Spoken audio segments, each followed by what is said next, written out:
Letter A. A. O, ano sounds niyan? Ayan, very good. Ano yung nasa drawing na yan? B.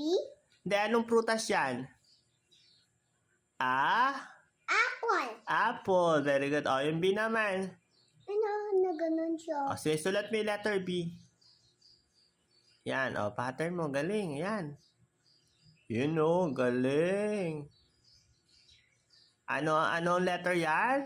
B. B. Ano sounds ng B? B. Ayan. B. Tama. O, ano yan? Anong prutas yan? Banana. Banana. Wow, galing naman. O, next natin. B. O, B ulit. Sige, sulat ka ng B. O, mali. Ayan, B. Yan. O, kaya mo yan. O, madiin. Kaliwete ka pala. O, tapos na. Sunod na tayo. Letter ano na? Letter C na.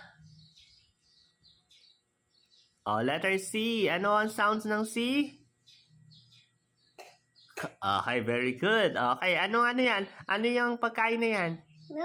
Ano yan? Cake. Cake. Wow, galing naman. Isa na lang. Letter D. Ano ang sounds ng D? Okay, very good. Ano yan? Anong hayop yan? Pet. Anong pet yan? Dog. Dog. Wow, very good. Galing naman.